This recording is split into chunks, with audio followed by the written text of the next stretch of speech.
This is Marlene with Miami Ghost Chronicles, and I want to welcome you to another episode of Stories of the Supernatural. Wherever you find us, whether it's a video or podcast on your favorite platform, please like and subscribe to us so that you can get notification of when a new show is released. You can also find us on major social media platforms. If you go to MiamiGhostChronicles.com, you can find links to the videos or MP3 files, which you can download and enjoy without commercial interruptions. If you're into classic horror, ghost, and adventure stories, I narrate Nightshade Diary, and you can find links at nightshadediary.com. If scary stories are your bag, and listening to encounters with cryptids, ghosts, dogmen, and other weird creatures sends a shiver up your spine, then go to supernaturalstorytime.com for links to our weekly podcasts. Noteworthy news about the paranormal world, true crime, conspiracy stories, and anything that is just plain weird can be found at eerie.news or visit the Stranger Than Fiction Stories tab at miamighostchronicles.com. Please subscribe to my newsletter on Substack. Just go to mppellicer.com for a link. I want to thank you for being part of my audience, and I think you are all wonderful. Hi, everybody. How's everybody doing? Good, I hope. Everything is good here, Let me see. My adventures in farmland. I have a lot of huge oaks out here, but there's a type of oak, and maybe some people will be familiar with this, especially live in a rural area and others are not. Live oaks I have a very, very old 100-year-old live oak, several of them, but I have another type of oak, which is called water oak, which are known to have very shallow roots and that they'll go down unexpectedly. That's exactly what happened. I had gone to a concert, and when I got back, this must be 40 or 50 feet tall water oak had taken a nosedive into the yard. Barely missed my truck, which is it's under, because we went in another vehicle we have. Thank God, it was still covered, but still, and I have another shed out there. It just like came down, like roots and all. Okay, and then another branch broke off from another tree. In other words, the tree came down, but it wasn't from the roots. It was like a quarter up. I mean, talk about. And by the way, all they had was gusts of wind. I'm in North Florida. There was no hurricanes, no, like weather alerts. And this is what happens when you go away. So I came back and I'm like, are you kidding me? We were driving in. We're like, huh? I had this huge oak. The only thing I'm really happy about is that it missed my truck and it missed my shed. But yeah, that's what I've been busy with. Like, talk about the unexpected. Country living is great and rural life is great, except when stuff like that happens. Except when that happens, and we're, I don't like taking down the trees, and I'm not going to touch my live oaks because everybody, first of all, they're like 4 or 5, maybe 600 years old. And everybody I spoke to said, no, they're really good. You can just trim the branches, but these water oaks are like, they're known for doing that. And we're already starting to look at the ones, that we look like, if this thing comes down, what's the damage? Because, yeah, stuff like that. But anyway, yeah, that was my adventures for last week. Talk about the unexpected and, and of course, getting it cut down. And we have this huge burn pile because we have acres. I had to burn the burn pile that I already had and then get this tree that was cut up, put it on that burn pile. So I have a huge burn pile. And then, of course, the cold weather here has gone away. And I've got warm weather, and that the whole fun of a burn pile, a huge burn pile, is cold weather. I mean, what is it? First world problems. But anyway, guys, let's get on to the good part. The good part is who the guest is for tonight. This gentleman has been here before in Stories of the Supernatural. His name is Dave Spinks. He's a West Virginia native. He served in the United States Air Force for 8 years and went on to work as a federal law enforcement officer until he retired in 2011. Experience as a young man led to his interest in the supernatural. Since being involved in the paranormal, Dave has conducted several hundred investigations, having many hair-raising and unnerving experiences along the way.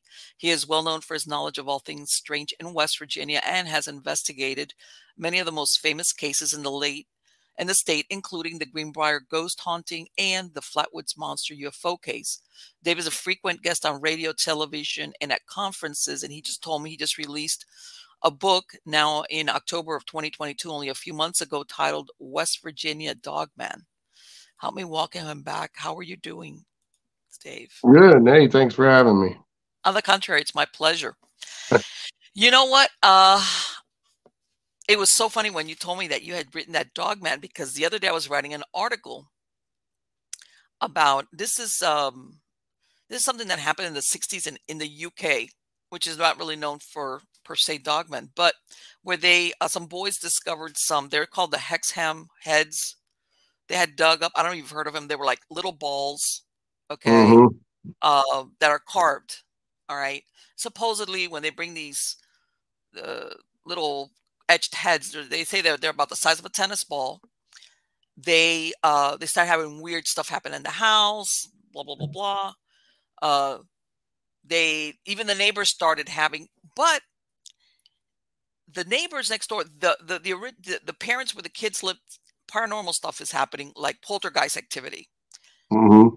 But the neighbors next door describe seeing first something that looks like a slash sheep goat man. It's either a sheep man or a goat man kind of version. It ends up going into the hands of a Celtic linguist. This lady's a scholar. She's an anthropologist. And believe it or not, while she has this, she describes having what she called a dog man. And then her daughter also saw it. All right.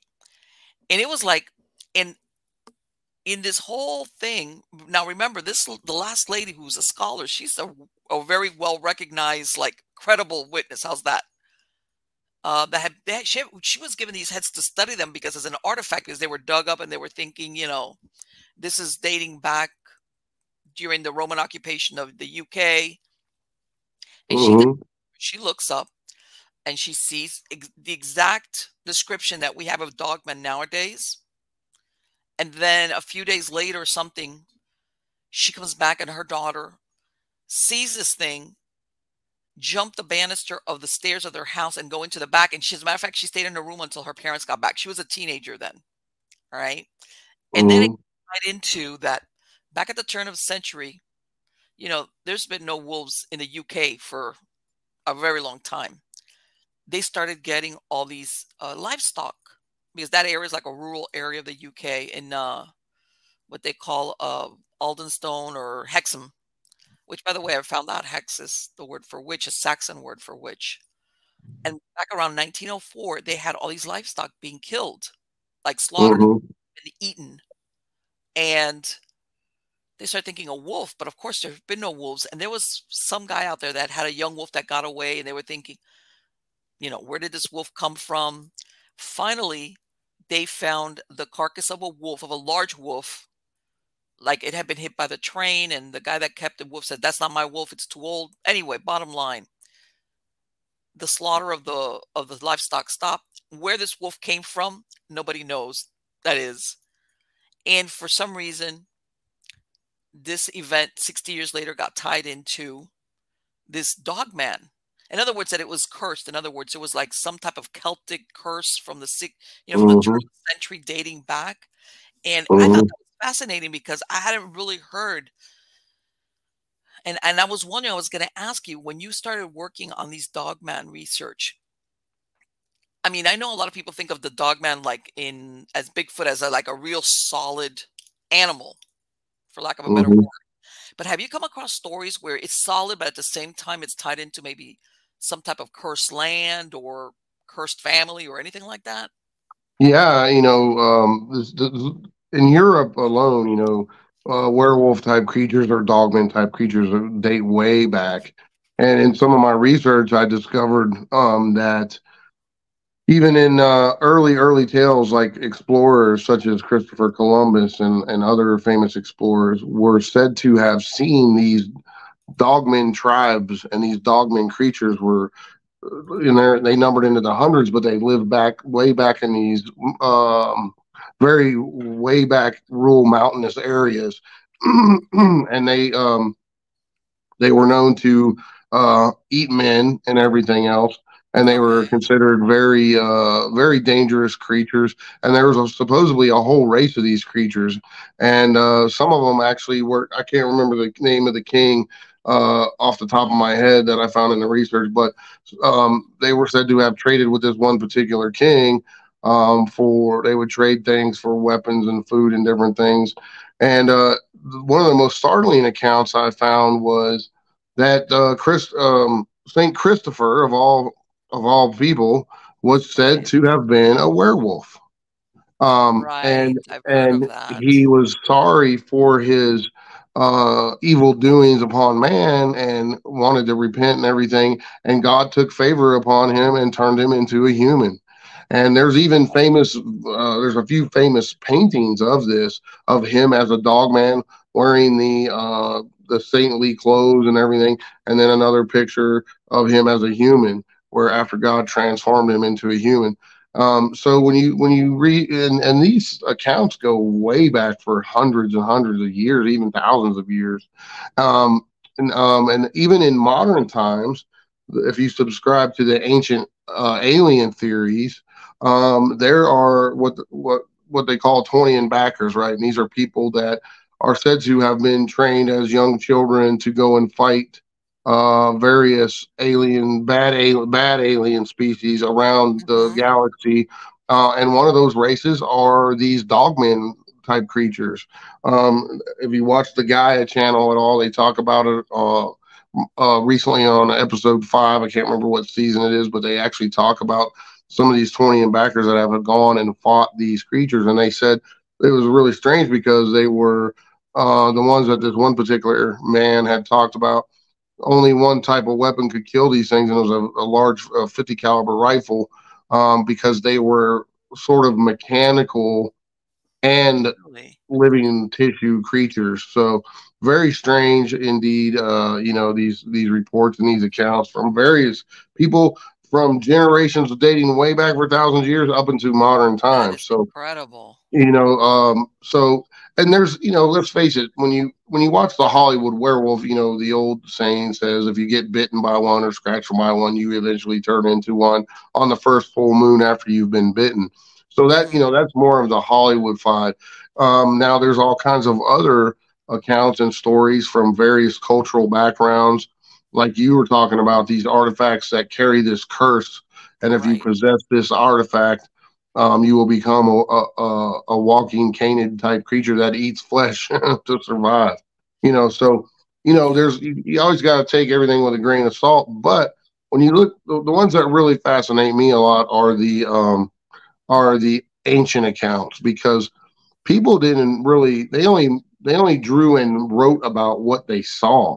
You know, there wasn't all this fancy technology like we have today, and the ancient tribes, whether it be Native Americans or Celts or whoever, they Hmm. literally drew and painted what they saw and what they experienced. So when you look at those ancient accounts, I really take a hard look at those, because those are a lot more meaningful to me than more modern day accounts, because the paranormal, the supernatural, and everything else is pop culture now, and Sure.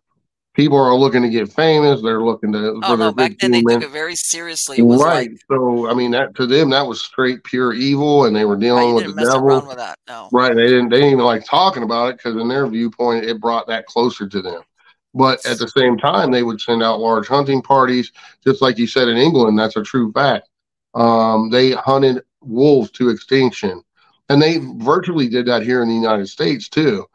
Just now, in the recent past few years, the timber wolves are making a huge comeback.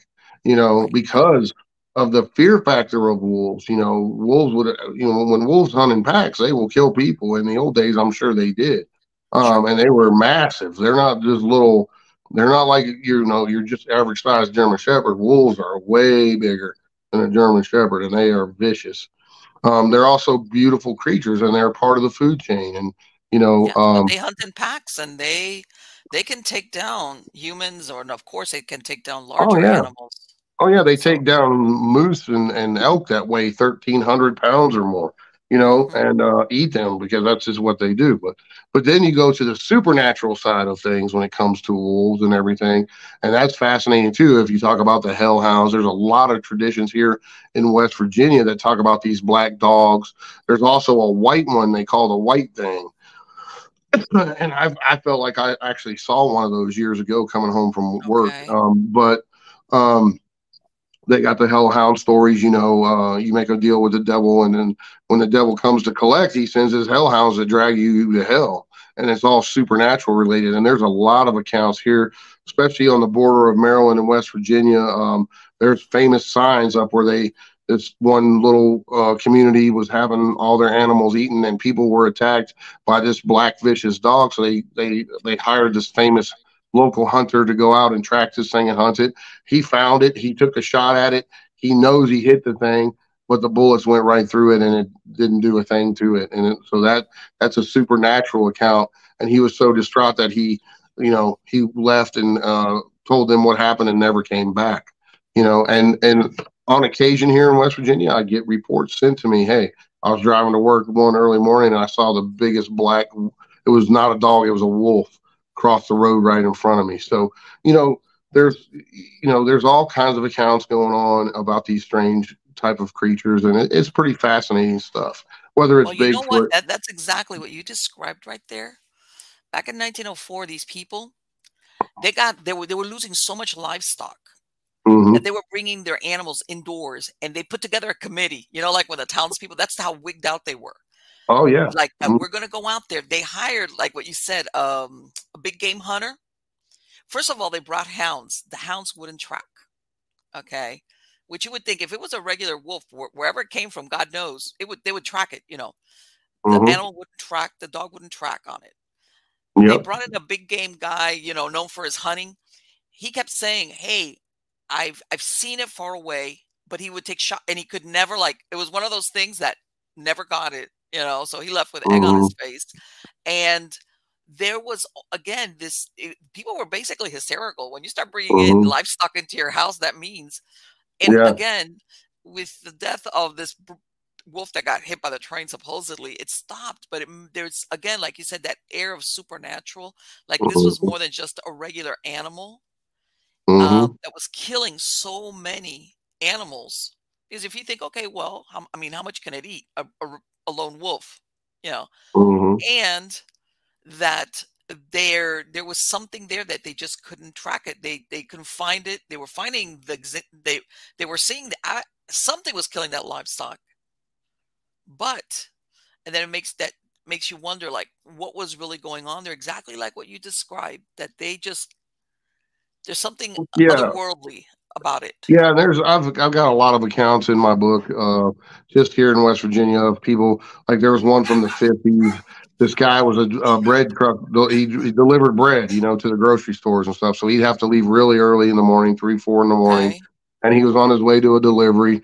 And this huge black dog ran across the road. He hit it. He felt it hit the truck and went under the truck. Okay. So he looked in the mirror and he seen the thing rolling, and then it stood up on two legs and it was massive. Oh And my God. it just he freaked out, and he's looking at this thing, and then it just disappeared, like just evaporated. So you have all kinds of accounts like that as well. And there's just a ton of them, and they date way back, and like you're talking about in Europe, so France, Germany, England, Romania. There's so many traditions in those countries that deal with werewolves or dogman type creatures.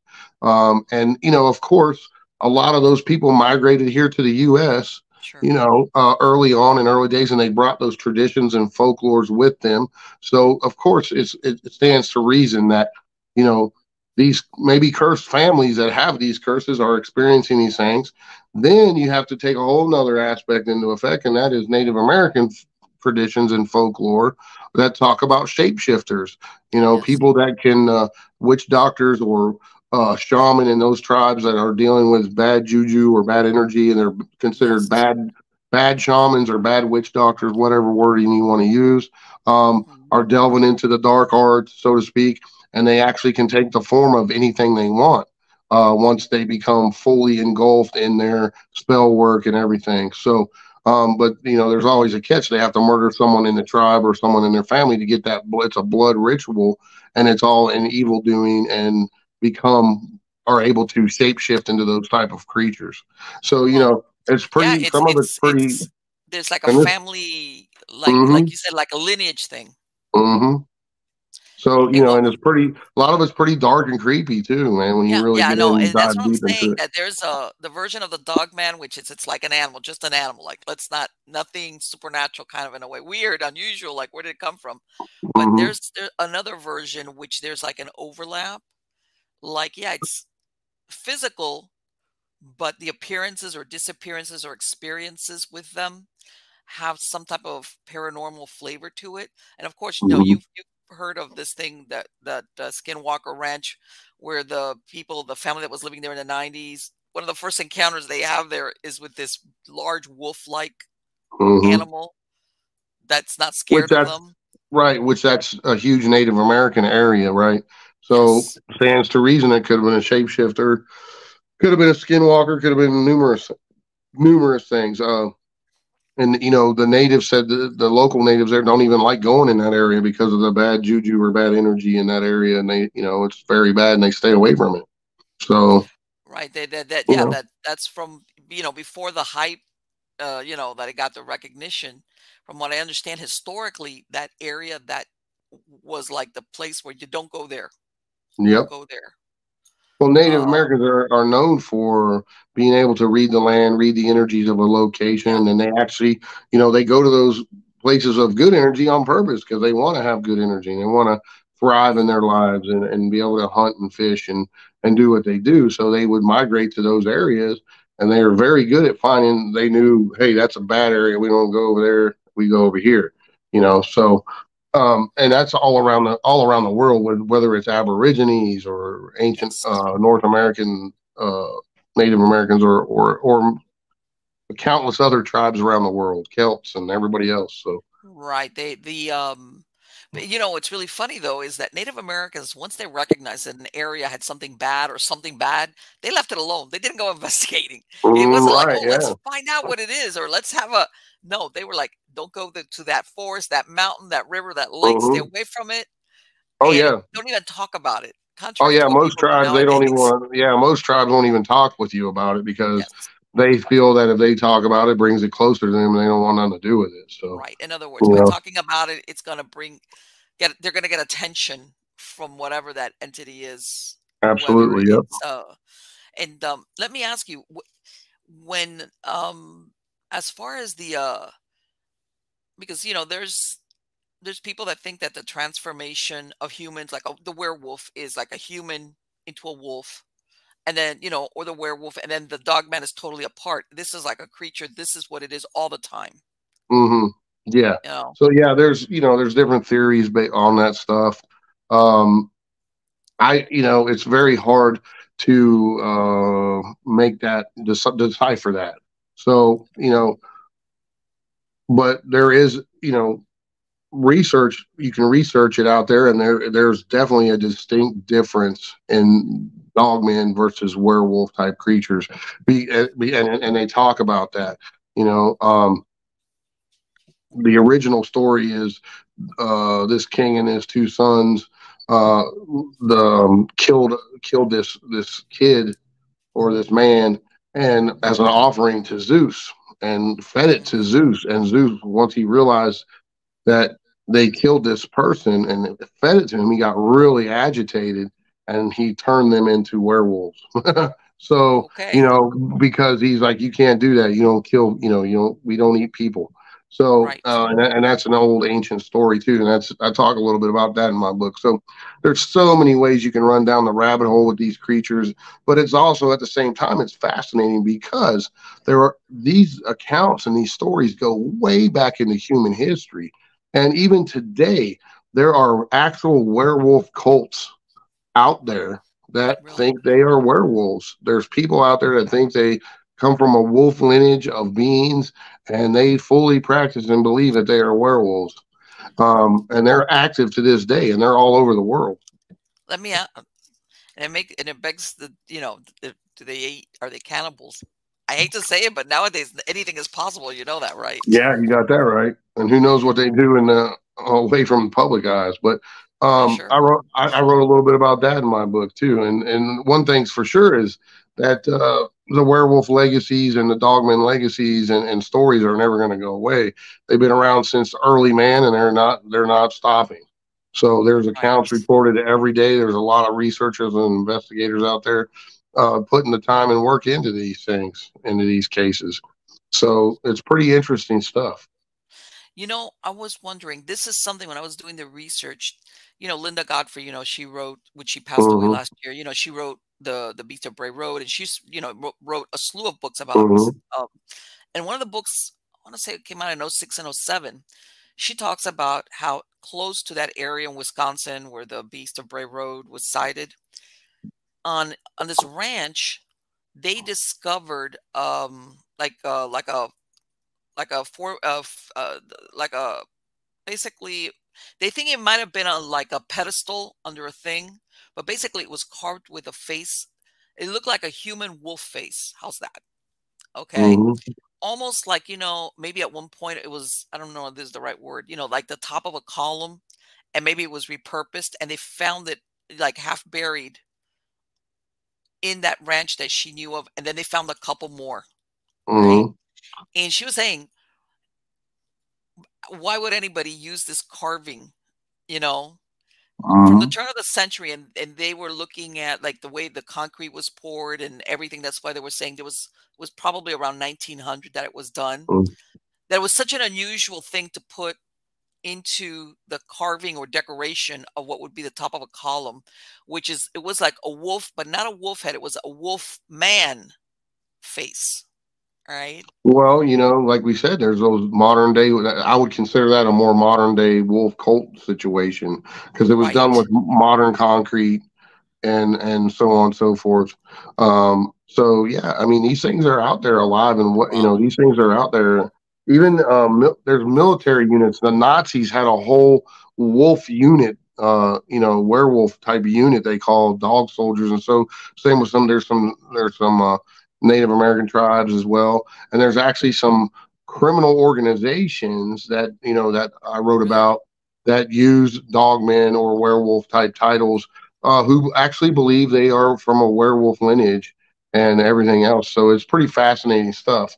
And when you think about it, um, and there's some over in the Ukraine and Ireland, they're all over the place. So when you think about that, and they true wholeheartedly believe they are descendants of wolfmen or Okay. dogmen type creatures. So it's pretty fascinating stuff that they're alive and well and thriving today as we speak all over the world. Right. Now it's not as publicly known as other things, but it's the information's out there, and if you just take a little time and look it up, you'll find some interesting stuff. And here we have a very well known saint in the Catholic Church, Saint Christopher, is said to have come from a I know that's dogman so type funny. species. Harry's like, everybody thinks of him as like the patron saint for And policemen they and don't. It's not like travelers. they try to cover. Yeah, and they don't try to cover it up. So what's that telling us here? It's a well known fact. There's famous paintings of it and drawings. I mean, what's going on here? Right. Well, and it even makes you think, like you said, what if, let's say, with what Linda was, because to her, what was remarkable was that where they discovered this was close to where the sightings were of the Beast of Bray Road. But like you Hmm. said, are they commemorating something in their lineage? Were they doing some type of supernatural invocations for a wolf and brought something into this dimension? I mean, we could go Hmm. down that road. Right. Or do they have, how can I say this? What if there's a lineage and every once in a while you'll get somebody that it manifests, genetically as where they turn into one? Why not? You Yeah. know, Yeah. like what you were saying, not necessarily the Hollywood version where you have to get bitten and Right. survive to become a wolf man. Basically, it's a genetic, like a recessive Hmm. gene kind of thing Yeah. where, Yeah. hey, cousin so and I've so is the one.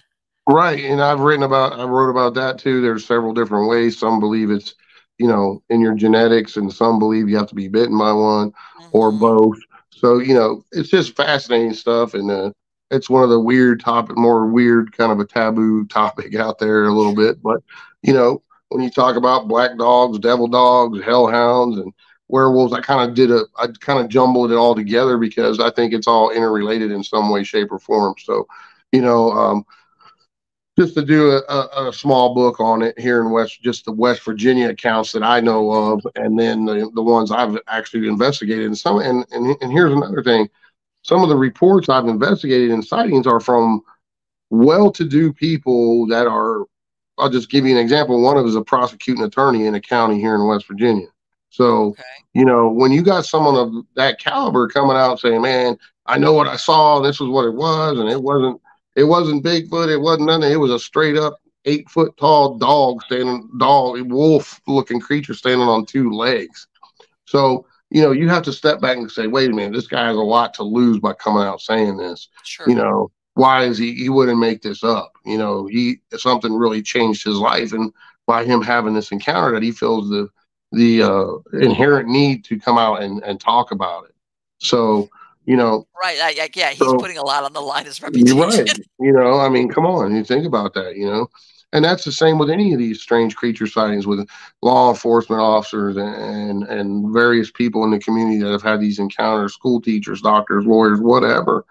Um, People in a certain status, they just it's hard for me to believe that they're just going to come out and make this up, being who they are and what they do for a Yeah, they're living, gonna think because like, man, they have a the last right. thing They're I gonna want is to be known as that guy. right, and they're going to send them to the head shrinker. Yeah, So it's like, oh I yeah, mean, and that's the kind of thing people years later will still remember. hmm Now, let me ask you, I've heard of that thing of the black dogs or the hellhounds.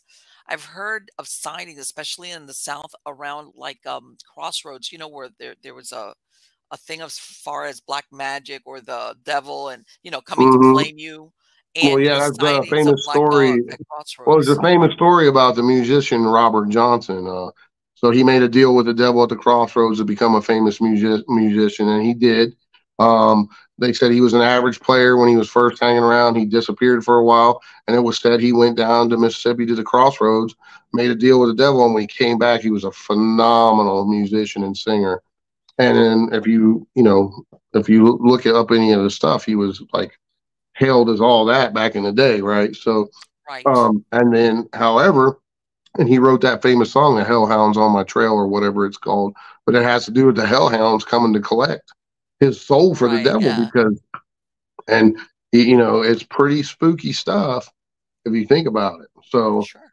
um, and that's what it's said to do. You make a deal at the crossroads, and then when the devil comes to collect, he sends the hellhounds after you. Right. That they're like the And it's said fetch. that They're the they, they you will know the come for you. hellhounds also are said to guard the gates of hell. Yes. So there's so many different things with them. Have you heard of? And I've heard also. This is for dogmen that they've sometimes seen around cemeteries. Have you heard of that? Yeah, And I'm thinking, yeah, okay, that's, and the reason why I say that is that, I mean, besides the obvious cemeteries are where dead people don't mm-hmm. realize that there's a lot of ceremonies and rituals, dark magic that are done in cemetery grounds or around it that Mm-hmm. makes me think, somebody doing maybe some type of ceremony, summoning, Sure, and why where not? they're looking for the dog man comes through, and maybe that's Right. why you have that, what makes you think, even if it's a physical thing, what are the true origins of it, as far as, and I'm sure you've heard also of the coincidence of UFO sightings and cryptid sightings, like people that follow it say, you know what, we have an uptick in UFO sightings, and then we also have more sightings of cryptids. Yeah, yeah. There's a lot of accounts like that out there. As colleagues and stuff I've talked to over the years, it would seem that. So I'll just lay it out like this. So it wasn't that long ago where you were either like a cryptid guy or a UFO guy. You couldn't be Right. both. Yes. Like if you said UFO and Bigfoot together, you'd be ousted from both communities, right?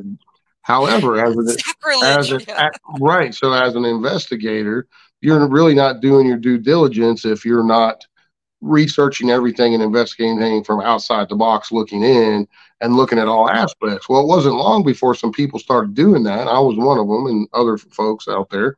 But we started noticing that at various times there'd be a rash of UFO sightings in an area, and there would also be a rash of Bigfoot sightings in that same area at the same time, and vice versa. Interesting. So a bunch of us started talking over the year. And we're like, man, what is up with this? And then we started backtracking other cases, famous UFO cases, famous Bigfoot cases. And sure enough, not in all of them, but in a lot of them, same thing was going down. There was rash of UFOs sightings, and then there's at the same time there's a whole bunch of Bigfoot sightings and other creature sightings too. Not just it happened during the Mothman wave here in West Virginia too. People reported seeing a moth, the Mothman flying in the air, which is a winged humanoid creature with 10-foot wingspan. But they also saw UFO lights in the sky, strange lights or strange craft at the same time. So what's going on here? Are these some sort of alien beings that are coming out of these craft, or what's going on with all this stuff? So, as a researcher and investigator, you're not, like I'm saying, you're not doing your due diligence if you're not looking at all aspects of this and trying to put the pieces of the puzzle together, because we really don't know what we're dealing with when it comes to this stuff at most points yet. We often leave with way more questions than answers almost every single time, because there's so many different aspects to this stuff. Yes, yes, and like you said, there's people that now, like before it was you were either in one camp or the other, all right? Mm-hmm. And I hate to say it, the UFO guys were more science-based. They were like, hey, Mm-hmm. that Bigfoot stuff. And the other day, something I heard, which was kind of interesting, was this lady. She was saying how when she was really young, she said she thought what she had seen was a Bigfoot. She says, when I was that age, I didn't know anything about Bigfoot, much less dogmen, none of that. Mm-hmm. But she says, as I grew older, I recognized, and I always thought that what I had seen was a Bigfoot. But she says, but after I saw what Dogman, I realized that really what I saw was a Dogman. She says because of the snout, of course, Mm-hmm. the Bigfoot is Big more difference. Yeah, front it's a big face. difference. But she says that back then when she saw it, it was like big and this and that. Mm-hmm. She just looked at it and she said, I always thought that what I had seen was a Bigfoot. But she says, when I saw Dogman, I realized, no, what I really saw was a Dogman. It makes you think how many people, especially if it's a little bit indistinct or dark, sometimes mistake one for the other. Mm-hmm. Uh, Yeah, as far as yeah. the There's a height. lot of mistaken reports out there.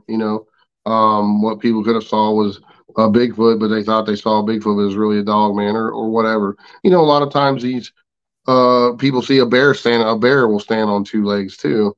And when it stands on two legs, it looks a lot different than when it's running on all fours. Let me tell you, Oh, I've, I've seen plenty of bears in my life here in the woods of West Virginia, and when one stands up, I mean, and especially like say if it's standing in the middle of the road at night when you're driving and you only get a quick look at it, then yes. it freaks many people out. So a lot of times these sightings are misidentifications of just simply a bear, but you never know, until you have that up and close personal encounter with something, then Well, yeah, what when the it's difference is.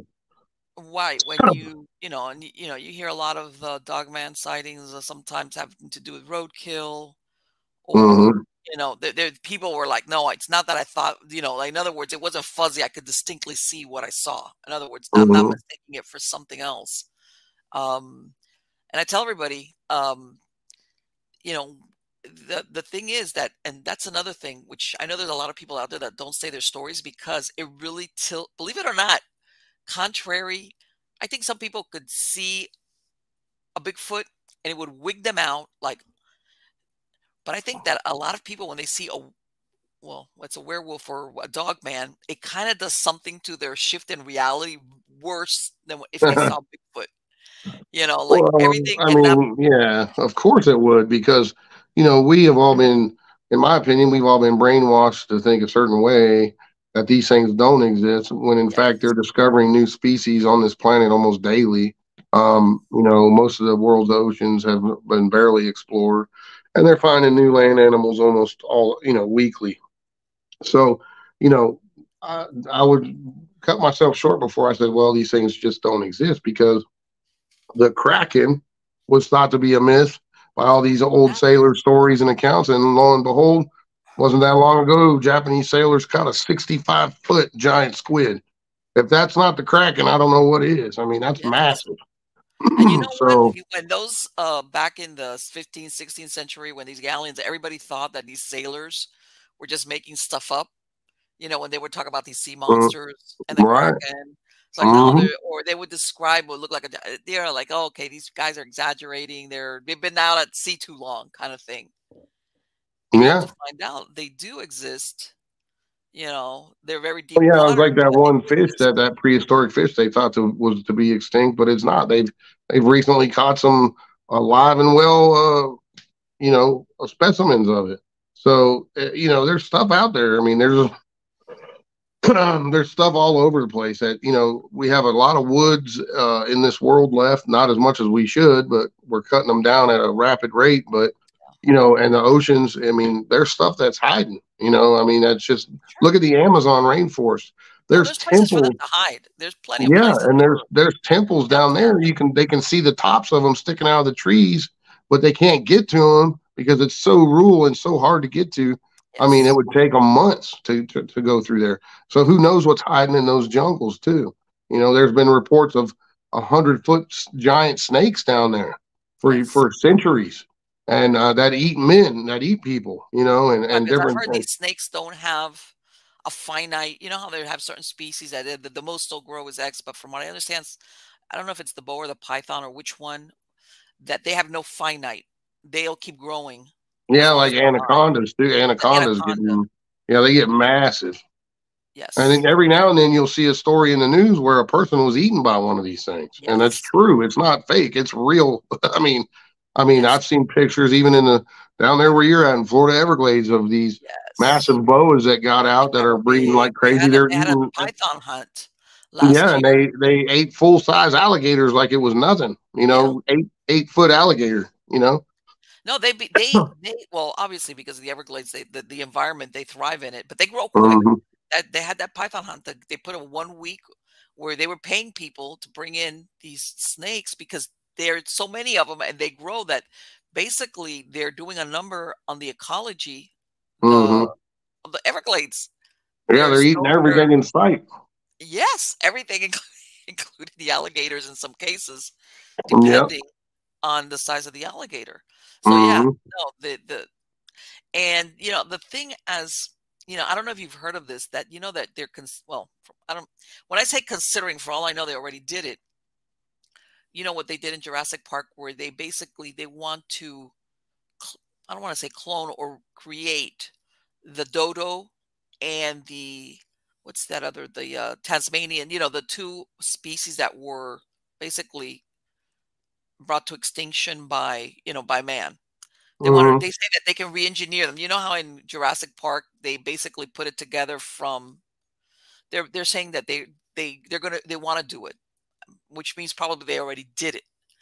And where I'm going with this is, wouldn't it be surprising if in some of these labs, even though I know there's the history on this goes back hundreds of years, but let's say where you've maybe had some labs who have been tweaking with hybrids between humans and wolves. Why not? Let's go down that road. You Oh know, yeah. Well, there was one out there. What wasn't that long ago? They found this carcass out on Plum Island out there, in New York. And that's said to be this whole area where they were doing genetic testing and different stuff. And they found this weird looking carcass that had like a beak nose, but it looked like really big dog, but it had like a beak and all these. And there's pictures of it. You can look it up. And right? sometimes, yeah, sometimes you'll see these weird carcasses wash up that nobody knows what it Right, yeah, is. that because from what I understand, that Plum Island, you cannot go on there now. You're No. not allowed Mm-mm. there. It's like off No. limits. Supposedly, they Yep. give all this reason why nobody can go there or visit it. Hmm. But and I hate to say it, And but think people are realizing that even though there's certain laws or rules not allowing them, you could put a lab in any of these, whether even in the U.S. or any of these other countries, and you could do experimentation and do things that mhm. supposedly nobody's supposed to be doing. Oh yeah, there's Um, labs all around the world that are experimenting with cloning people and everything else, and it's been going on for a long time. And that old, well, it came back out in the 80s, that, and as a matter of fact, it's the theme for a lot of these sci-fi movies, a super soldier, as in Hmm. a animal human, basically for war, for the purpose of war, Yep. something that's so ferocious that, and when you look at it, and I hate to say, because a lot of times things are happening that you go, man, that was a movie back in the 80s and it was sci-fi, where Hmm. you would think this is strictly the imagination of a great writer or producer in Hollywood, and sometimes you realize there's more truth to it than what you think as Oh, far as absolutely. Yeah. what they There's the one thing try that people out. don't realize. There's a lot of messages in Hollywood movies, Yes, of and they course. always have bits of the truth in them. Yep. Yeah, like, So, well, in the '80s when RoboCop came out, you remember? oh That yeah, was a great yeah. movie. I love RoboCop, the original one, and Hmm. and now it's like, all of a sudden I'm seeing, videos of these robotic little dogs with machine guns on their back. I'm like, "Huh? Hmm. Is what?" Oh yeah, there's all kind of stuff. I mean, they've weaponized cockroaches and everything else, bats. I mean, dolphins. Yes. They've done all kinds of different stuff. Right. And I wouldn't be surprised that, how the same thing that they're thinking, well, if we ever have a, because of course, just in case what they want to use or put into war is something, whether it's robots or it's what they call a super soldier kind of thing, Hmm. tinkering. And, sometimes you wonder, what if the tinkering got away from them? Sure. Uh, What's to say something didn't escape? yeah, I mean, that's it's one possible. thing. Or or maybe they're like, okay, we're gonna let these things go and populate and see what happens with them. And because I've heard also, and I don't know, Dave, if you've come across this, where sometimes you always hear the Men in Black showing up in with UFO sightings, but I've also Hmm. heard that around parks and places where there's been sightings of cryptids, Bigfoot and Dogman, where unusual agencies show up, or portions of parks are closed off. Like, all of a sudden, this interest in a supposedly Hmm. mythic Yeah. creature. Oh yeah, it happens quite often. Right, that You'll it's like, see. okay, what would you care if a bunch of campers came screaming out of the woods saying, "Hey, I saw Wolfman or a wolf thing," you know? Oh yeah, yeah, absolutely. And then you have all Well, these agencies scrambling, like, what would you care about this unless there's some one of truth the to it? cases I thought was very interesting, and it, way back in 1982 when Mount St. Helens blew up, there was Mhm. multiple reports and sightings of from various people that said they saw military helicopters with these big nets under them, and they were carrying out dead Bigfoots. What? I Uh, had not heard of that. oh yeah, and then other people reported that they saw these strange looking people. They said that Mhm. were walking out with like soldiers and stuff out of the woods from after the thing blew up, and they had them in overcoats and hats, but they were all covered in hair. So what in the world's going? There was multiple reports of that, and so when you look at stuff like that, you're like, whoa. So, it makes sense in that place, where Mount St. Helena is, I mean, that's a really rural and rugged area. Yes, And, yes. I mean, when that volcano blew, it devastated that area, killed a lot of several people too. Mhm. And, if they're, and I'm sure it killed probably thousands of animals that lived in the area too, Right, right. And so, you know what? You'll probably see animals you haven't seen before because, they're all hightailing it out of there as much as they can. mhm. So Right, you're and gonna see things. makes sense, if they're and that's a high traffic area, high reported area of Bigfoot sighting for many years. So it Mhm. makes sense, I mean, if you think about it. So, but who's to say? I mean, we weren't there, so we don't know. I mean, but you Well, know, and that's the thing that, well, it's a disaster and everybody's running around, and then you'll have some people say, "Man, I saw this really unusual thing. I was in the middle of getting out of Dodge, but wait a mm-hmm, minute, I just, right, and but then of course, recently, yeah, people, when I say recently, as in, people have the phone and everything, but let's face it, if you're trying to get, because there's a volcano exploding, like, you don't have really time to go and investigate what were they doing. right, you're getting out of Dodge. So, It's you like know, but it's the it's one of the questions we get a lot is, well, with everybody running around and with all this technology in their hand, their cell phones and stuff, why aren't we getting more stuff? Well, we are getting a lot of stuff. However, the problem lies with you've got a multitude of people investigating these things now, and everybody wants to be the first one to capture yeah, something, right? So whenever there is some probably good evidence that's captured on a cell phone or a trail cam or whatever it may be, then others say, "Oh, that's CG, it's fake, it's debunked," sure. you know, because they want to be the first one. So I think there's a lot of legitimate sightings out there that people have captured, and they just don't even share them because of that fact, and it's a shame. Instead of everybody working together, you got a lot of people butting heads and all kinds of stuff like that. So, And then, you have a lot of misinformation out there, put out by various government organizations and whatnot too. Sure. It's just like the whole UFO situation. Oh no, it's all, it doesn't exist. All of a sudden now they're coming out saying, oh yeah, there's I stuff know. flying It's around. like, We that's don't know what weird, it isn't is. it? So for them just to say that alone is very compelling. Okay. And it's Right. just it's validation for people like me and many others that have been investigating and researching this stuff for many years, and written books about stuff like that. And then all of a sudden the government comes out and finally admits, okay, yeah, there's stuff flying around. We don't know what it is. So what's that tell you? If Well, you you know don't know what? what it is, it's not from this planet. Well, no, that yeah, it makes you, it makes you, I hate to say it, to be a cynic or to be suspicious, but it's like, man, after so many years of trying to disprove it, why all of a sudden you're so, I don't know. It kind of like personally, I'm kind of wary of Mhm. admissions. Like, well, okay, you're doing this now. Why? Why is that? You Yeah, know, they're never going to come out and say, "Well, we've been lying to you for the last 100 years," right, right. But because they if it was can't do only that. lying, But I've heard but that. also they can use that as another means to do a false flag operation. Say, "Oh, we just got attacked by aliens." So I've you got to be heard very that. wary of what you believe, what the government Well, tells you. and I'm gonna, before we go into that, Trust me, I yeah, worked for them for 20 years. I know what they're capable of. that's a great, and I've heard that discussed, but real quick, what you mentioned about as far as people competing, I think there's another set of people that, let's say let's say have a piece of land and you've got trail cams and you get something that you're like wigged out, but then you don't want the notoriety. You say, the last thing I want is a bunch of people heading over here because I've captured something that is like, what is this? And guess Absolutely. what? They don't release that. They No. keep it because they're Hmm. like, the last thing I want is anybody, even the government at some point, depending on what kind of, proof they captured. The Yep. last thing I don't, not everybody's into, they know what comes with that notoriety. You know, Hmm. Oh yeah, you he's don't like, want thousands of people come tromping around on your land or whatever. exactly, or, the drone or, none of this Yeah, nonsense. yeah. Oh yeah, it's hard to tell And what wealth of information that private citizens have that own a yes, lot of property. You're right. You're exactly yes. right. They're just like, you know what? I'll just keep it and that's it. And nobody knows Hmm. about it because it's going to become more of a headache. I've got Which, I've got a lot of reports that I've been given and pictures and everything that I had to sign a paper with them saying I wouldn't release it, but they sure, wanted to of the know from location, me. right? Yeah, they wanted to know from me what I thought it was and things like that. So there's stuff out there that will blow your mind. I'll tell you straight up.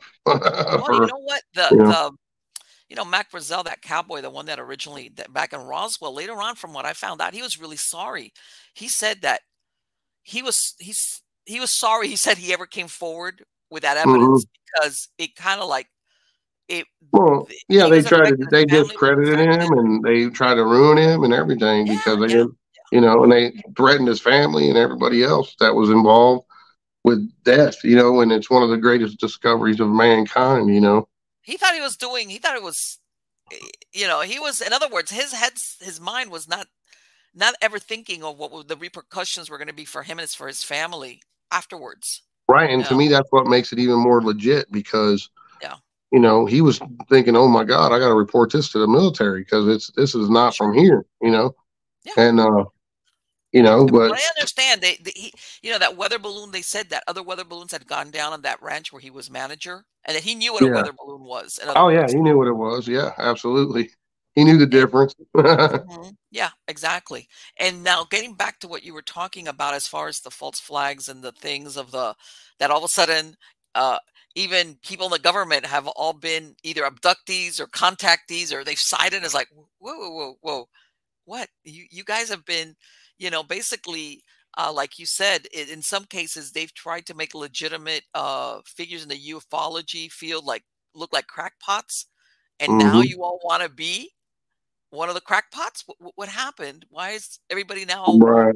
wanting to bring this to Well, the I attention? mean, there's a number of reasons for that. Number one, they don't want to come out and admit that they don't have control of the skies. That's one because that creates a Yes, yes. panic.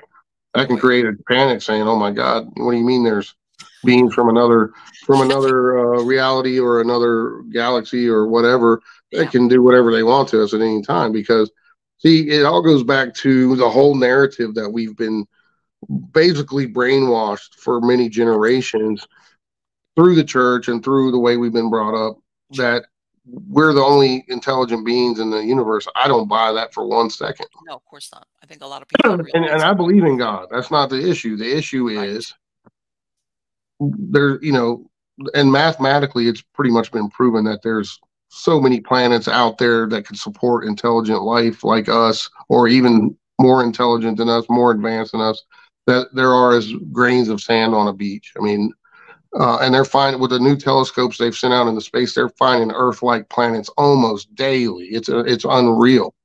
And and it turns out those mathematicians were correct. They're the right distance from their sun and Right. everything As else. far as So supporting carbon-based life forms like us. right. hmm So Yes. if you just use your brain a little bit, the odds are there is other intelligent life out there. I mean, whether it's less intelligent than us as humans or more, we don't know. But obviously, if a species of or a race of beings is a million more advanced and a million years older than us or whatever, Right. obviously they may have control of vehicles that can travel through space and time. We don't know. We just don't know. But Well, and if you come out right and say no, you're not using your brain. well, I You're just think not that using your brain. that I think that what you said, that theory that why now after so many years are they willing to do congressional hearings and all these people are coming forward, and even like when they had these balloons that were from where I don't know, China, wherever they were from, that people were like, what is this? How can that be coming over the skies? Like hmm normally, and it's part of what you were saying. We're thinking, if anything, a balloon or whatever comes over our skies, it's gonna get shot down immediately. You see all these Yeah. movies where they see It on the should. It radar, should be. If it's not ours, it should be shot down. of I course, mean, it's like way out yeah. there, and they're scrambling all these jet fighters to go out there, and whatever it is, if it doesn't identify itself, shoot it down. hmm And Yep. everybody's like, "What do you mean it's over our country? Over our landmass? What do you mean Yeah. it's still there?" And they let it drift for all the way across the United States, pretty much. Right, and I I'm think a like, lot of people were like, "What? What is that? How could that happen?" hmm right. I didn't understand that myself. Why did they wait so long? Of course, they don't. They got to take safety into account too. They don't want Sure. to shoot a No, I missile and miss, and understand then it that. goes down and hits the ground, kill some people or Well, whatever. you know what? And I But have no, when it comes to like weapons, I have no idea. But I'm thinking, don't they have like simple stuff like, man, it's a balloon, like puncture it, shoot it, something like yeah, that. I mean, you would think so, but I mean, you're shooting anything out of a fighter. I mean, it's some serious, serious weaponry. So, Yeah, I know, I you know. know, And that's just me like thinking, like, hey, like World War II stuff, like one of those guns. Of course, I'm yeah, yeah, simplifying yeah, it, but yeah. and But the bullets still got to come down somewhere. yeah, So, I know. We're like you waiting, know, but still, again, what we were saying, there's a lot of landmass here in the United States that hmm there's nothing out there except forest, hmm right? and just But it's gonna yeah, go and just down. imagine Russia and China. They are way bigger than us. So, Yes, and there's areas in those countries that nobody goes to. You yes, know, exactly. and there's all kind of accounts and stuff coming from some of those tribes and things, ancient tribes that still live out there to this day they're way far behind in modern times. I mean, they don't have cell phones or anything, and they're Yes. reporting things like this. So, you know, But yeah, the things of like whether you're talking a UFO or whether it's man-made or God knows what, and then of course that coincidence of sightings, hmm um that and then I'm thinking also in earlier times when life was more simple, like you said, that people really had more time to observe. You understand? Because I think nowadays modern life, we're so hectic that we don't have the time to like go outside and just sit there and look at the hmm skies. Whereas well, yeah, before, you're exactly right. Well, everybody's got their face buried in what now? That cell phone, oh yeah, right? So yes, it's all or the distraction. TV, or the TV. Or the TV. Yeah, it's all Mhm. distraction. I tell people all the time when I do these shows, hey, take 15 minutes, 30 minutes a day, go outside and observe the night sky, observe your Yes, surroundings, because you never know what you might see. Enjoy the great outdoors because people just don't do that anymore. I You remember when know. I was growing up. I tell everybody, I remember my family after we had dinner. Of course, this is South Florida. we had some big shade trees, and everybody would sit out there in the lawn chairs and just Yeah. talk, just talk and Yeah. look. I mean, we weren't looking for anything, obviously, but you just sat out there and took the breeze, and you'd talk, and then, Hmm. of course, and we did that almost daily, unless, the weather permitting. But my Right. point being that people had more time to be present, to see things that were unusual. As in, wow, did you see that? Whereas now, Hmm. um, like you said, either you're looking for it, or there's a sensational aspect to it that you're trying to capture, or Right. you're missing it. You're missing it altogether because the phone or hey, I got this great, show that I'm binging on, and I got to Oh get back to yeah. that. Yep. And then by the time it's So. like, man, I got to go to sleep because Yep. Yeah, that's so, exactly how it is nowadays. Everybody's on their electronics. Kid. When I was a kid, like we played all day, every day until night yes, came, and we had to go in the house, and we didn't yep, want to go in the house then. of So course, we'd be yeah, outside all day, every day in the summertime, especially, yes, and yes, we never came. We knew if we came in the house, mom would put us to work too. So yeah, so we right, yeah, stayed no, out. it was a You totally know, different, Yeah. now, Now the there's kids are people out just there that on want to, video games. They're on their oh cell yeah, phones. They don't do any yes. activities outside hardly at all anymore. It's a shame because I remember, yeah, Yeah. one Saturday morning, the cartoons were over in the morning. All the kids were out there out playing, Oh on yeah. the block. And Yeah. like you said, come the stars, you would see all the moms calling everybody and come inside, and everybody's like, no, you still wanted to keep playing, and Oh yeah. yeah, Well, we had to come and eat dinner if we didn't make it. When mom would call once, if you didn't come in, you're in trouble. So you came and ate, and then sometimes in the summer you could stay out in the front yard and play. But yes, right, but other than exactly, that, I mean, it was so exactly. much fun. It was fun those days. I miss those days.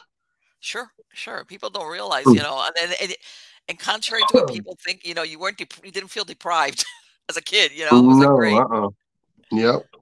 So, and I hate to say it, and people, I understand where people say, well, there's kids that get snatched and everything. Back then, they still had people that were predators. Oh I'm yeah. not saying that you just let your kid go, like disappear, and Uh-huh. you still told your kid, if somebody comes up to you, you run away. But when you have Right, a group right. of kids hanging out together, guess what? They're not going to do it. Yeah.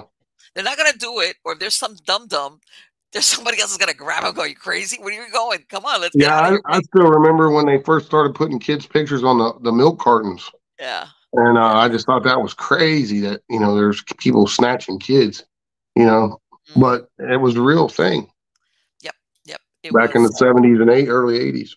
right. It's not like a lot of people think, oh, you're thinking of nothing was wrong. No, there was stuff going on as far as, weirdos and kids getting, taken, but still, you went outside and you played, and you just learned to take care of yourself as far as being aware of your surroundings. But which, by the way, a lot of the and I'm thinking to myself, when you were growing up, like you said, you had the typical movies, that kind of like is what became ingrained, with like the Dracula, the Hammer films, and then the werewolf and all that other stuff. And Frankenstein, Frankenstein. creature from the Black Lagoon. Yeah, Oh yeah, yeah. I love And them, and love and them. see, but my point The being that Mummy. the Mummy, that was great, all those Yeah. movies. But see, this is the thing, despite people growing up with that as a kid, the sightings that people have of cryptids do not look like what you saw growing up, because people say, well, No. this was embedded into your subconscious because you grew up watching these movies. And it's like, no, because, growing up, I don't remember Bigfoot, as being a made up monster. And even then, when you had the wolf man, it was a wolf man. It wasn't a Mhm. dog man type of Right. thing, you know. It's the man that grew all this hair and had long, gangly fingers with claws and stuff. And that was it. But he kept his clothes on, and Yep, yep. and that's why I'm saying I don't think it's that the sightings of either of the Bigfoot or the Dogman are offshoots from, hey, you grew up watching these movies and now people are. And it's like, no, there was nothing like that as far as those early movies that Yeah. that people could say, oh, no, no, totally different. Now, And the werewolf. Now, Hollywood. Obviously They make their movies based off of some of the real folklore and legends. But back in the early days, they didn't have the special effects that they do now, and Sure. they had to try to make these creatures as best they could with what they knew how to make them with. So, and they were nowhere near what they can do nowadays with all the latexes and different things that they can make these creature costumes out of and special effects and whatnot. But some of this stuff is based off of ancient folklore and tales and stories, but a lot of it's totally different, like you said, with what these creatures may actually really be. So, Oh, of you course, know, no. And let's face it, the places where some of these sightings are in the middle of nowhere.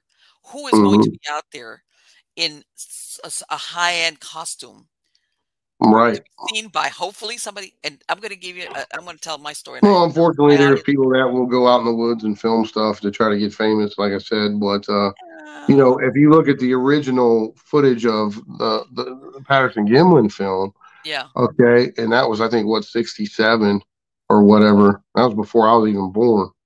But I never even heard of it until I was like 12. After right. I had my sighting, and then I started looking into this stuff. But that they did not have any kind of movie special effects or anything that would even come close to making a No, costume there wasn't. that good.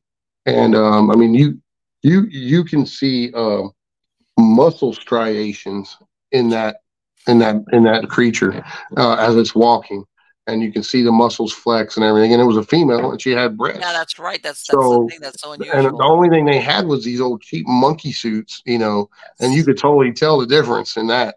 When I mean, it's totally night and day. So as far as I'm concerned, that's the most legitimate piece of evidence that's ever been captured of a Bigfoot that we Yes. know of. I mean, I'm sure there's some other stuff out there that would blow people's minds and stuff. And I've seen some pretty crazy pics and stuff off of game cams and stuff sent to me from people. And but unfortunately, that's their property, and I can't do anything with it unless they give me permission. So, Exactly.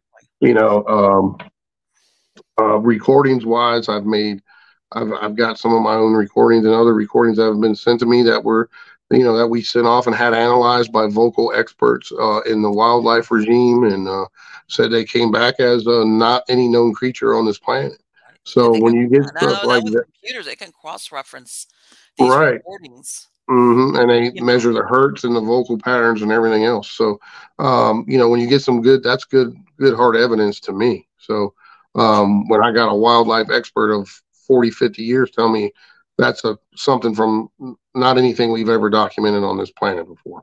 So And that's pretty fascinating when you that's get what you stuff hear like that. even from outdoorsmen and, Hmm. hunters that are really familiar with the noises that animals make, let's say, in their area. And they'll Hmm. say, "I've heard all," and they'll report these calls or these screams or whatever that they're like, "That's not an animal," and I've been in the woods for Hmm. years. Yeah. Well, Uh, I've hunted and fished in West Virginia in my whole life, and I pretty much know every animal there is to know out there. And when I had my encounter, that changed my life. And it was the sound that thing made is blood curdling, and that's damn near the scariest thing I've ever encountered in my life. And it changed my life. So I try to, unless someone's actually had that experience, it's hard to even relay that story to them without them having experience. They just don't know what you're talking about. It's just it is what it is. You can share it all day, but until someone has an experience of that magnitude in their lives, they just don't comprehend what you're saying. So it is what it is. But for me, I love hearing other people's stories, their encounters, their sightings, and I share mine with them as well. And I write about them in the books because I go out looking for this stuff, and sometimes I find some crazy stuff. oh, I So, bet. I bet you yeah. and sometimes, more times than not, you don't find anything. But there's those magical moments when stuff, when stuff happens, it could be a haunting situation, a Yes. UFO investigation, or a cryptid investigation. You just never know what you're going to get when you go out there doing this stuff. Well, I've told this story before, I was a practicing hypnotherapist for many years. And I had over the years I got really interesting calls having to do, and there was one time where a guy calls me on the phone, and I could tell he was being real cautious, and he was a referral from one of my old clients. and he didn't really. He gave me a name, and I'm sure it wasn't even a made up name. And I had done hypnotherapy for people to remember things because people would come to me because they had put stuff away and they couldn't remember where they put it. And he calls me Mm-hmm. up and he asked me if I could make him forget something. And I was like, that's weird. I said, no, I can't. I can help you remember stuff. And I would, people would come to me also like with taking exams. You know how some people go blank. I would help Mm-hmm. people like so that memory retention, so the anxiety wouldn't black out. I said, no, I go, but why do you want to do that? I'm thinking, what in the world? This is the story this man tells me. He's telling me he's going down this road at night, and it must have been some type of rural area because he says, I was really careful because he was afraid of deer jumping out in front of his car. So he says, I Mm-hmm. was going slow. It was in the middle of nowhere. And because I asked him, I kind of, and I guess since it was over the phone, he wasn't worried about, you could tell he was, when somebody's really wigged out about something, but hey, this person really doesn't know who I am. And he Mm-hmm. tells me that as he's driving down, all of a sudden, sure enough, he starts coming up and he sees, I guess there was trees on either side of the road, like a tree line on either side. Mm-hmm. So Mm-hmm. he sees this deer break out of the tree line and come up towards the road. And so he's saying, I slowed down because, here it is. And he says this thing jumps off, crosses the road, and he sees something come. And he says, whatever it was, something was chasing it because that thing was like coming off the tree line and jumped the road. And there was like, I guess, a slight embankment coming up to the road. And he says that all of a sudden he sees something coming up behind. And he says, sure enough. And he's thinking, what is it? And he says, it was on all fours till it came to the road, and then it got up on two hind legs and it crossed the road in front of me. And he said Yep. by then he had put the car, he had stopped the car. He wasn't rolling. He was stopped the car, and he described a dog man. And he says it was chasing, and then got down once it got on the other side of the road, and it went off after the deer. Believe it or not, this guy wanted me to hypnotize him to forget that event. He was so wigged out. He told me, Of course, I can't because sleep. it defies everything we've been taught. You know. He was like, he couldn't wrap his head around it. She says, after you talk to somebody and they realize, I think also people are worried that you're going to go, oh, you crackpot, you saw what? Ha ha ha. And I told him, Right. look, I've, it kind of, I settled him down. I said, look, believe it or not, I have heard of similar experiences. I'm not going to tell you who. Mm-hmm. And he was like, you have? And I said, yeah. And this was, Yeah. I want to say when I got that guy called me back like in 09, 2000, 2009 was around the time period he called me.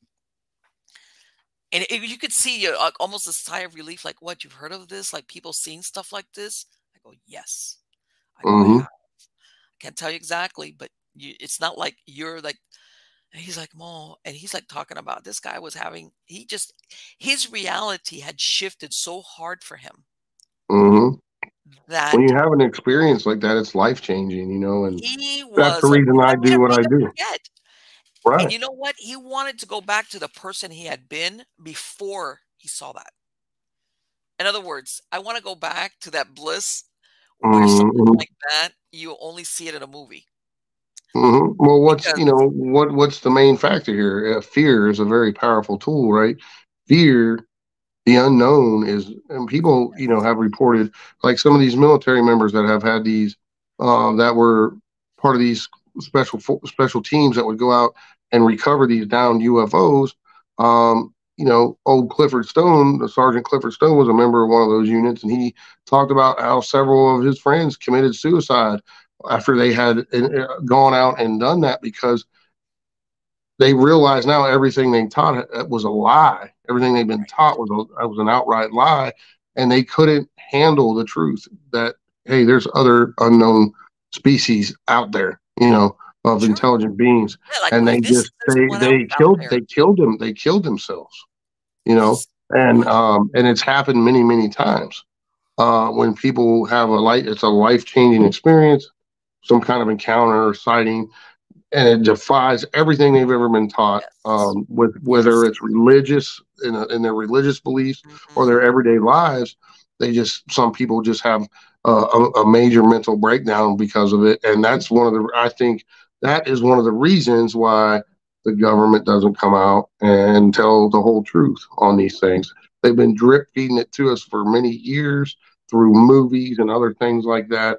And I'm not saying everything the government does is nefarious, but Right. sometimes it Yeah. is. Sometimes it is for other reasons. And not Right. everybody in the government's bad people. I mean, I worked for the government for 20 years, and I've seen Right. some of the heinous stuff that was done and different things. But not everybody in that works for the government is bad people. So it and there's been countless suicides in the paranormal field as well. Yes. Yes. I have heard of So that. And I think that what happens, Dave, is that once people have this sighting, it's like, if this exists, what else is there? In other words, it swings that absolutely, door open to, like, oh man, nothing they is open the door to Pandora's box, man, and once my that's open, reality is anything but what I thought it was. mhm, And because like we said earlier in the show, how many times do people go out nowadays and just go in the woods for a walk? Never, yes, hardly ever. no, Only no, people that do that are hardcore fishermen and hunters nowadays. yes, Otherwise, they go do their 9 to 5. They're on that cell phone to and from work. When they get home from work, they're watching TV, dealing with the kids, the job, whatever yes, normal life situations is, and they just don't go out in those situations. yes. But when they So, have that encounter, to how can I say, and I know it also has a lot to do with personality styles. Some people can handle it; they're disturbed, but they can handle it.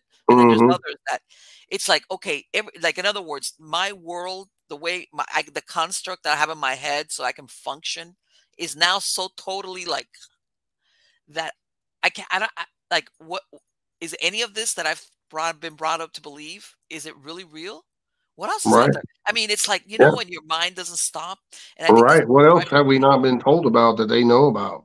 So Right. Am I they. going, and the next thing they're gonna this is gonna come out and that's gonna come out, and because hmm some personalities need like a certain amount of certainty in their life. Like, I know this hmm is only something in the movies, you know? Yep, right. And You're exactly right.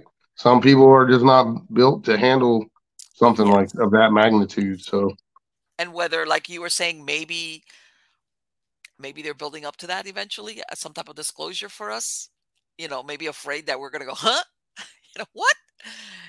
Or maybe for some yeah, other nefarious purposes, using, in other words, using the UFO things. And I've heard, through different interviews, that I've heard that even that there's been some supposed suicides, or really suicides, of people in the ufology field that were coming close to getting actual concrete truths that they didn't want to have let out. And all of a sudden, these researchers, scientists, even military guys, all of a sudden, for some unknown reason, commit suicide. You know, yeah. Some of uh, them, some of them committed suicide, but not all of them. right? Exactly. Yeah, Some of them were exactly. suicided. Suicided. Right. Right. Right. Yeah. Right. Or what they So, say, like Epstein, or whatever. That's which is right. a Yeah. And more that, modern thing. But there's several famous cases of that. That this guy named Snyder, he's a government contractor and they're drilling these, using these new nuclear drills that were drilling through solid granite and stuff. And according to him, they opened up this cavern on accident. They didn't even know it was in the mountain or whatever. And they got down in it, and these drills were super top secret because they were nuclear powered, and nobody had those. So they had special forces units with them to guard these atomic drills or nuclear drills, right? And when they opened this cavern, they got down in it and were looking around like, oh, well, this is crazy. Next thing you know, he said there was like an 8 foot alien being in there. And they were looking around. There's all these rooms. And then they looked and they saw human body parts like in a pot type of oh, situation. And these things were obviously killing people. So next thing you know, they had this firefight. And he said a special forces guy jumped in front of him and got killed and saved his life. But he had like 3 blown off fingers and all these scars and stuff where he got hit by this beam of mhm, light from this thing, but he was able to escape. And he said, then more of the special forces guys were in there fighting, and all of them got killed. And they were out there, and so he was going around on the UFO circuit telling the story. Next thing you know, they found he went into hiding. He was getting all these death threats, and he went into hiding. and they found him in a chair with a, that, when they give you a shot or they take your blood and they wrap that surgical cord around you, Yeah, like that tourniquet. Yeah, rubber, one of those yeah, rubber the things. Yeah. tourniquet, the rubber thing. They found that wrapped around his neck like 4 or 5 times, and he was sitting in a chair and he was obviously beat up really bad and said he committed suicide. Now, come on. Right. Some coroner was told, "You're gonna Yeah. put that," or some ME, that medical examiner. By the way, that's Mhm. I want you to sign that and say that the cause of death was ligature, self-inflicted ligature, or Mhm, whatever. yeah. So, yeah, I mean, and that's just one of numerous cases like that. So, Yes, and you um, know what? And anybody that's around there that's looking, saying, "I'm not gonna, I don't want to be the next one on the chopping block. Let me just walk away from this." You know, anybody's gonna say, and of course, and this is the thing. Think about it, Dave. When you listen to that story, and there's something there that makes you think. You would think some of these guys is like, let him go because he's talking a lot of, people are going to listen to this guy and think he's crazy. mhm, But then the fact that they're doing that means that they're afraid that this is going to mhm, come to the ears of somebody. Because when you listen to that story on the face of it, think about it. Firefight, and there's, there are aliens that are eating humans. It's like, man, this is a great script for a movie. well, see, Don't worry. there's an old story with that. With I think it was Truman supposedly went to Roswell, disappeared for 2 days, or went to Right. not Yes. Roswell, but Cannon Air Force Base in New Mexico, and had a Hmm. whole sit down with these aliens, and they agreed to let them take a certain amount of abduct a certain amount of the human population and do experiments on them for in trade for technology. Right. So, That's like quid pro so, quo. and people say, well, man, that didn't happen, this and that. But guess what? All of a sudden, right after Roswell, when all this went down and all that went down, guess what we were developing? The stealth bombers, the stealth fighters, night vision goggles, um, microchip technology, all kinds of things that were not even heard of. And that all happened right after these incidents. So if you just use your noggin, it makes a lot of sense Like and it Fred all and Weedy. Like, falls into place. So, you now, know, you know what? You want to see an outraged population if that ever came out? oh yeah. Not just the UFO extraterrestrial disclosure. If it ever came out that had done something like that, which is, we're gonna let you basically use humans for whatever, eat them, hybrid them, whatever, dissect them, Hmm. Yep. talk about you. Yeah, they would have. See, that's the kind of stuff that a government would say. If that ever came out, that would Hmm. be really bad for Well, us. think about this too. So it's a known fact that the Nazis were 100 years more advanced than us in Yes. technology. Okay, during World War II, they already had jet fighter technology toward the end of the war. They were developing it. They had numerous functioning jet fighters, and so many other things. Their tanks and everything else were way more advanced than us. And it's known fact that they had what they called the Vril Society, that Yes. was a supernatural society, and it was said that they were communicating with alien entities. Okay, Sure. so when we came in and us and the Russians came in, we overtook them. Obviously, everybody knows what happened. All of a sudden, we gathered all their intelligence, took what we could. Our soldiers obviously took Right. their technology because we're gonna. I mean, in any situation like that, the conquering army is going to take any Yeah. technology they have and use it if they can. So both us and the Russians took whatever they could from those Nazi scientists, and then heck, we took most of the captured Nazi scientists and brought them back here to the states, and Integrated, right? Operation they Rainbow. built the atomic bomb and everything else. And And now, they developed a whole space program through NASA. They were all Nazi scientists, so they had something there that obviously put them way advanced than anybody well, else on the planet. think about it. This is after World War One. Germany got spanked hard. Oh Okay, yeah, yep, their economy, because of what they were being punished basically for World War One. right. They had problems with starvation. Their economy was ruined. How do you go from that to developing that Hmm. type of scientific stuff, like you said, that Hmm. where we in the United States couldn't, in basically what, 15 years? And You they know, knew things too because they actively would send out massive search parties for these ancient artifacts that were yes, supposedly yes, on Earth, and they were looking for they were looking for the Ark of the Covenant, all over the world. They were looking for all these different artifacts. And who's to say they didn't get some of them? So, Sure, right. For all the and gain. science, the hard science stuff that they were doing, they had a very, Mhm. very big interest in it. Anything that was anything. They didn't care what Yep. culture it was. If it had some type of supernatural power, especially Yep. like a They were relic into it. or something, they wanted to track it down Yeah. and study it, take it, use it. So makes you think they had some type of success Oh yeah.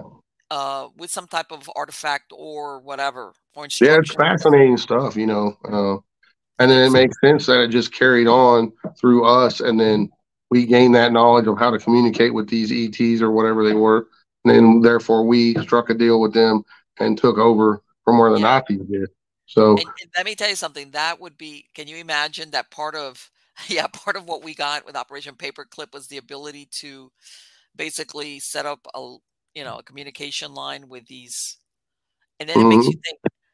How did the Germans? What was the portal? And I mean, we could go and then do another show about as far as Oh yeah. demonic I mean, there's entities so much to it. versus, There's so much to it. But a lot, yeah, what fascinates me about the whole thing is it all lines up perfectly, yes, and if you just use your noggin a little bit and think about it, well, that makes sense and that makes sense because this happened and that happened. Look what happened after that. And then, you just use your brain a little bit. but you know what? I think the difference is exactly what you said, Dave. I think people have been seeing that, but I'm going to say some of the people that during the years would become out, I think that a lot of times they were smeared. Like that they would Oh, hire yeah, people in the media to definitely. smear them and make them sound like you're cuckoo, you're crazy. The ones that they didn't kill, in other words, Of that course. Yeah. guy, we need, don't pay attention to him. He's like one of those Yeah. guys. Yep.